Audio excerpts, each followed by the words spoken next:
بسم اللہ الرحمن الرحیم۔ چینل کو ضرور سبسکرائب کریں۔ حضرت ابراہیم علیہ السلام کے بیٹے حضرت اسماعیل علیہ السلام کے 12 بیٹے تھے۔ ان کی نسل اس قدر ہوئی کہ مکہ مکرمہ میں نہ سما سکی اور پورے حجاز میں پھیل گئی۔ ان کے ایک بیٹے کیدار کی اولاد میں عدنان ہوئے۔ عدنان کے بیٹے معد اور پوتے کا نام نظر تھا۔ نظر کے 4 بیٹے تھے، ان میں سے ایک کا نام مضر تھا۔ مضر کی نسل سے قریش بن مالک پیدا ہوئے، یہ فہر بن مالک بھی کہلائے۔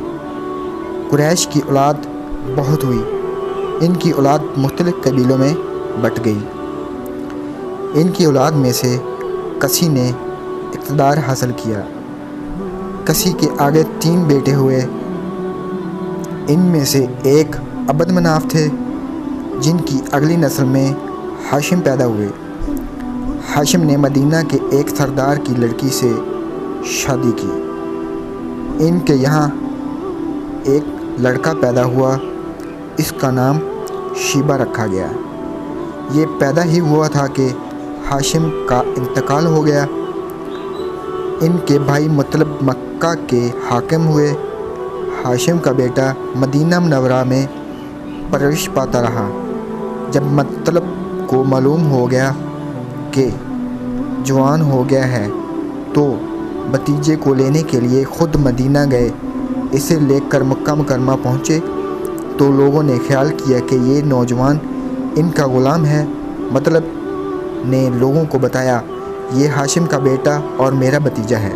اس کے باوجود لوگوں نے اسے مطلب کا غلام ہی کہنا شروع کر دیا۔ اس طرح شیبہ کو عبد المطلب کہا جانے لگا۔ انہیں عبد المطلب کے یہاں ابو طالب، حمزہ، عباس، عبداللہ، ابو لہب، حارث، زبیر، سرار، عبد الرحمن پیدا ہوئے۔ ان کے بیٹے عبداللہ سے ہمارے نبی حضرت محمد صلی اللہ علیہ وآلہ وسلم پیدا ہوئے۔ عبد المطلب کے تمام بیٹوں میں حضرت عبداللہ سب سے زیادہ خوبصورت اور سب سے زیادہ پاک دامن تھے۔ عبد المطلب کو خواب میں زمرم کا کنواں کھودنے کا حکم دیا گیا، یعنی حضرت اسماعیل علیہ السلام کے اس کنویں کو قبیلہ جرہم کے سردار مساس نے پاٹ دیا تھا۔ قبیلہ جرہم کے لوگ اس زمانے میں مکہ کے سردار تھے، بیت اللہ کے نگران تھے۔ انہوں نے بیت اللہ کی بے حرمتی شروع کر دی۔ ان کا سردار مساس بن عمرو تھا، وہ اچھا آدمی تھا۔ اس نے اپنے قبیلے کو سمجھایا کہ بیت اللہ کی بے حرمتی نہ کرو، مگر ان پر اثر نہ ہوا۔ جب مساس نے دیکھا کہ ان پر کوئی اثر نہ ہوتا تو قوم کے حال پر چھوڑ کر وہاں سے جانے کا فیصلہ کیا۔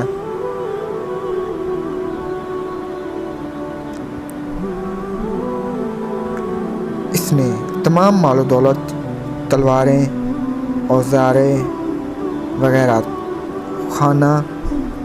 اب اس کا نام و نشان مٹ گیا تو مدتوں یہ کنواں بند پڑا رہا۔ اس کے بعد ازاں بنو خزاعہ نے بنو جرہم کو وہاں سے مار بھگایا۔ بنو خزاعہ اور کسی کی سرداری کا زمانہ اسی حالت میں گزر، کنواں بند رہا، یہاں تک کہ کسی کے بعد عبد المطلب کا زمانہ آ گیا۔ انہوں نے خواب دیکھا۔ خواب میں انہیں زمرم کے کنویں کی جگہ دکھائی گئی اور اس کے کھودنے کا حکم دیا گیا۔ حضرت علی رضی اللہ تعالیٰ عنہ سے روایت ہے کہ عبد المطلب نے بتایا، میں حجر اسود کے مقام پر سو رہا تھا کہ میرے پاس ایک آنے والا آیا۔ اس نے مجھ سے کہا طیبہ کو کھودو۔ میں نے اس سے پوچھا طیبہ کیا ہے، مگر وہ کچھ بتائے بغیر چلا گیا۔